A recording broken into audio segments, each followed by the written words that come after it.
안녕하세요. 뉴스반장입니다. 문재인 대통령은 윤석열 검찰총장에 대한 법무부 징계위원회 운영과 관련해 절차적 정당성과 공정성이 매우 중요하다고 강조했습니다. 문 대통령은 사안의 중대성에 비추어 징계위원회는 더더욱 절차적 정당성과 공정성을 담보해야 한다고 했습니다. 문 대통령은 신임 이용구 법무차관에게 징계위원회 위원장 직무대리를 맡기지 않도록 하는 것도 정당성과 공정성을 확보하는 방안이 될 것이라고 말했습니다. 현재 징계위가 어떤 결론을 미리 내려놓은 것처럼 예단하는 보도가 나오고 있는데 예단하지 말고 차분히 지켜봐 주시길 당부드리겠습니다. 청와대는 이미 윤 총장 징계에 대한 문 대통령의 입장을 묻는 질문에 대통령께서 징계 절차에 가이드라인을 줄 수 없다는 입장을 밝혔습니다. 징계위가 열리는 동안 가이드라인은 없다는 입장은 유지될 것입니다. 윤석열에 대한 징계위원회가 4일에서 10일로 또다시 연기됐습니다. 혹자들은 이렇게 윤석열에게 질질 끌려다녀서 검찰개혁이 제대로 되겠느냐며 당장 해임하고 제대로 된 검찰개혁을 하루빨리 시작하라고 주장하고 있습니다. 그렇다면 법무부는 왜 자꾸 윤석열의 요청을 받아들이는 모양새를 취하는 걸까요? 여러분도 잘 아시겠지만 문재인 대통령의 원래 직업이 법조인, 그러니까 변호사인데요. 그것도 인권 변호사죠. 또한 문재인 대통령은 노동법 전문가입니다. 특히 해고 무효소송 분야의 최고의 베테랑인데요. 인권 변호사 시절 부당하게 해고당한 노동자들의 해고상 절차의 하자를 가장 많이 찾아낸 변호사 중 한 명이 바로 문재인 대통령입니다. 그래서 엄청나게 많은 승소와 판례 또한 가지고 있는데요. 이런 경력이 지금의 노동자 윤석열에게 딱 적용되는 거죠. 이는 지금 윤석열과 추미애 장관과의 소송이 일반적인 해고 무효 소송과는 크게 달라 더 꼼꼼하게 참겨야 되기 때문입니다. 윤석열이 가진 사법 카르텔이 윤석열 편에 있어 법기술자인 이들에게 역공의 빌미를 주지 않기 위함인 거죠. 따라서 윤석열에 대한 해임 해직은 절차적으로 완벽해야만 향후 소송에서도 법무부와 정부, 더 나아가 진보 진영에게 유리한데요. 검찰 징계법에는 징계 요청 및 업무 배제 지시 후 5일, 해직 또는 징계위 소집 통지를 해야 한다는 조항이 있습니다. 그러니까 기일 하루 이틀 차이로 트집을 잡기 시작하면 문제가 되기 때문에 윤석열이 원하는 만큼 충분히 기한을 주기 위해 12월 10일로 일정을 다시 조정한 건데요. 이게 문재인 대통령의 절차적 정당성이라는 의미며 이를 추미애 장관이 이해하고 받아들인 겁니다. 그래서 일정이 또 연기된 거죠. 하자 없이 완벽하게 해고 해임하겠다는 강력한 의지의 표명인 겁니다. 적어도 인간이라면 할 말이 있고 하지 말아야 할 말이 있습니다. 그런 기본적인 것도 구분하지 못한다면 좀 이상한 인간으로 보는 건 너무나도 당연한 겁니다. 일반적인 상식 수준을 넘어서 사람에 대한 비하와 조롱의 말, 더 나아가 모욕과 인격 훼손은 자신이 일반 이하의 수준임을 스스로 밝히는 행위인데요. 추미애 장관이 노무현 대통령 영전 앞에서 기도를 하면서 살떨리는 무서움과 공포를 느낀다라고 얘기를 했는데 거기에 대고 국민의힘 대변인이 이제 또 누구를 안고 뛰어내리려 할지 걱정된다라고 얘기를 했습니다. 노무현 대통령을 연상시키는 발언인데요.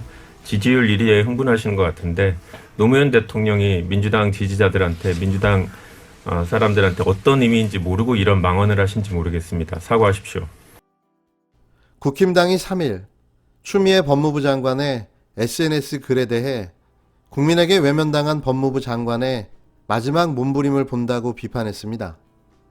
김은혜 대변인은 이날 논평을 통해 법무부와 감찰위, 법원, 심지어 믿던 측근까지 등을 돌리자 이제는 돌아가신 분까지 끌어들이고 있다며 이렇게 밝혔는데요. 앞서 추 장관은 자신의 페이스북에 검찰 개혁의 소임을 접을 수 없다며 노무현 전 대통령의 영정 사진을 올렸습니다.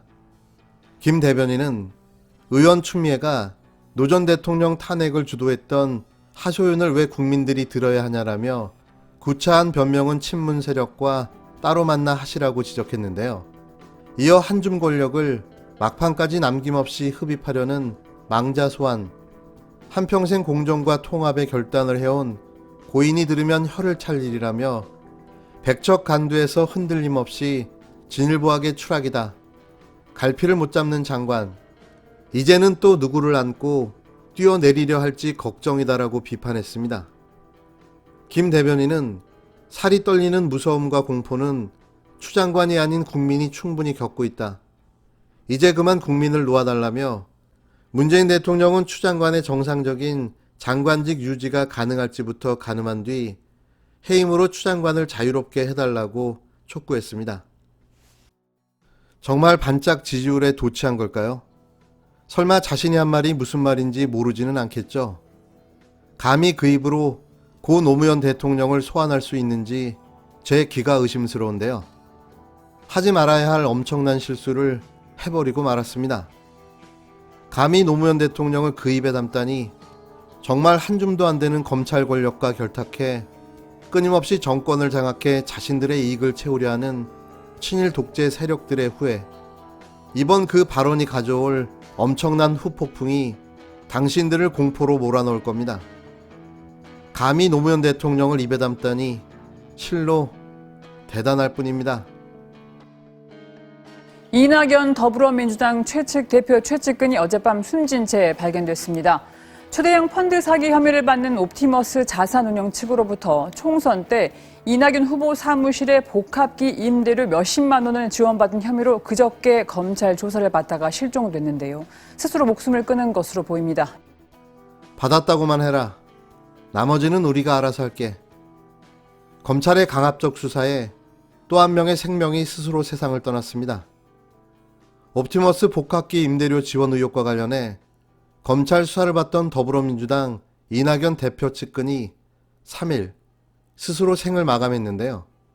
경찰과 검찰에 따르면 이날 오후 9시 15분께 서울 서초구 서울중앙지법 청사 인근 건물에서 이 대표 비서실 부실장 이모 씨가 숨져 있는 것을 경찰이 건물 수색 도중 발견했습니다.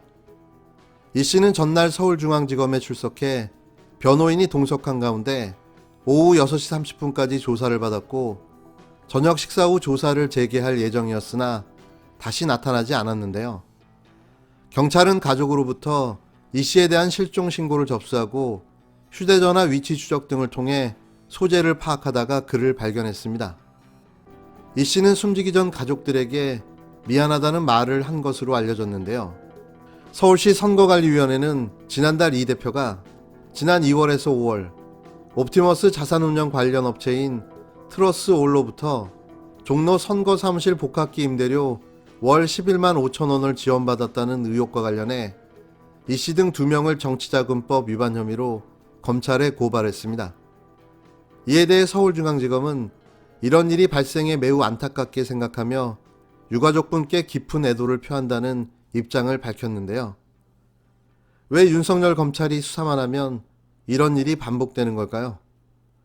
도대체 이번이 몇 번째입니까? 받았다고만 해라. 나머지는 우리가 알아서 할게. 너는 빼주겠다. 얼마만큼의 압박을 하면 이런 선택을 하게 될까요? 검찰에게 묻고 싶습니다. 70년 세월 동안 바뀐 게 무엇이냐고요? 검찰이 그 월성 원전 수사와 관련해서 산업부 공무원 3명에 대한 구속영장을 청구했는데 청와대 압수수색까지 검토하고 있는 것으로 지금 전해지고 있습니다. 이거는 뭐 어제도 얘기했지만 어제 이제 그 공무원 3명에 대해서 영장 청구를 바로 한 것과 같은 맥락인데 정권을 수사하다가 탄압받고 그래서 징계받는다는 프레임을 만들고 그걸로 여론전을 하려고 하는 것이고 그래서 제가 검찰당이라고 하는 겁니다.